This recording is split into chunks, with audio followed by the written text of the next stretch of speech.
120 शब्द प्रति minute speed से डिक्टेशन स्टार्ट होगा कुछ ही सेकंड बाद।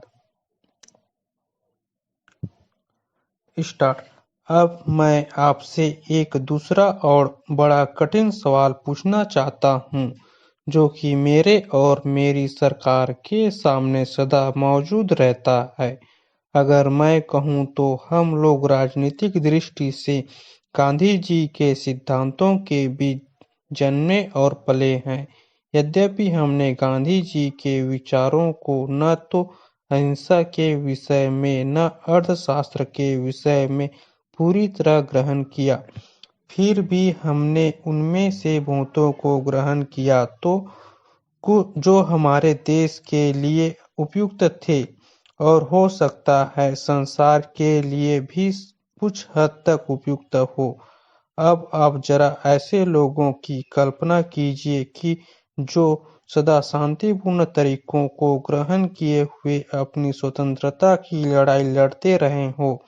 उन्हें हर दर्जे की हिंसा का और राज्य की हथियारबंद शक्ति का सामना करना पड़ा हो। ऐसा करने में हमें कोई प्रसन्नता नहीं हुई और इससे हमारे मन में बड़ी समस्याएं और संघर्ष उत्पन्न हुए हैं। हम लोग एक सरकार की हैसियत से शांति और व्यवस्था के लिए जिम्मेदार थे, और यदि हम शांति और व्यवस्था कायम नहीं रख सकते थे तो सारे देश के छिन्न भिन्न होने का भय था। उस जिम्मेदारी को छोड़ देने का या किसी दूसरे रूप में कार्य करने का हमें अधिकार न था, लेकिन हमारे मन में सदा यह संघर्ष और ख्याल रहा है कि महात्मा गांधी ने जिन बड़े सिद्धांतों को हमें सिखाया था, उनके विषय में हम कपटपूर्ण व्यवहार कर रहे थे। हम बातें तो गांधी जी के सिद्धांतों की करते थे, पर हर कदम पर हम उनको अमल में लाने में असफल होते थे। यह कष्टकर परिस्थिति थी, परंतु देश में उस समय जो वस्तु स्थिति थी उसे देखते हुए हमें एक विशेष प्रकार से कार्य तो करना ही था। मैं नहीं कह सकता कि हमने इससे भिन्न कार्य किया होता तो वह अच्छा होता। हम लोगों ने अपनी बुद्धि के अनुसार काम किया और किसी समय भी महात्मा गांधी के संदेश की यथार्थता या सत्य से इनकार न करते हुए हमने वह किया जिसे कि हम अत्यंत आवश्यक समझते थे। अब जो प्रश्न बार बार अपने विविध रूपों में हमारे सामने आता है वह यह है कि हम एक व्यापक रूप में नागरिक स्वतंत्रता के लिए प्रतिज्ञाबद्ध हैं। जब तक कि नागरिक स्वतंत्रता का खूब विस्तार न हो, देश में असली स्वतंत्रता नहीं हो सकती। पैरा।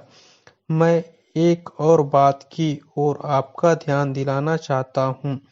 यह सभा बहुत उचित रूप से इस विषय में सतर्क है कि हमारी शासन संबंधी सेवाओं के विकास में अपव्यय को रोका जाए। एक समिति बैठाई जा चुकी है तथा अन्य समितियां भी हैं जो इस विषय पर विचार कर रही है। इस बात को ध्यान में रखिए कि भारत सरकार को, जो कि 15 अगस्त 1947 से कार्य कर रही है, अब तक की किसी भी भारत सरकार की अपेक्षा अधिक समस्याओं का सामना करना पड़ रहा है। एक तो पहले ही सरकारें सामाजिक ध्येय को जो उनके सामने होता था अपना मुख्य कार्य या उतने ही महत्व का कार्य नहीं समझती थी जितना कि हमें समझना चाहिए। दूसरे, यह वैदेशिक मामलों का क्षेत्र ले लीजिए जिसके बारे में मैं बोल रहा हूँ। उस समय कोई वैदेशिक मामले नहीं थे। हमारे लिए अपनी वैदेशिक और अंतर्राष्ट्रीय स्थिति का निर्माण करना एक बिल्कुल नया प्रयास रहा है, जिससे लाजमी तौर पर हमें यह और विदेशों में अपने कर्मचारी वर्ग में बहुत काफी वृद्धि करनी पड़ी है और बहुत धन व्यय करना पड़ा है। यह हो सकता है कि कुछ बचत की जा सकती हो, उस पर विचार करना पड़ेगा और उसे देखना होगा। स्टॉप। डेली इसी तरह के न्यू डिक्टेशन पाने के लिए इस चैनल को लाइक, शेयर एंड सब्सक्राइब करना ना भूलें। Thanks for watching.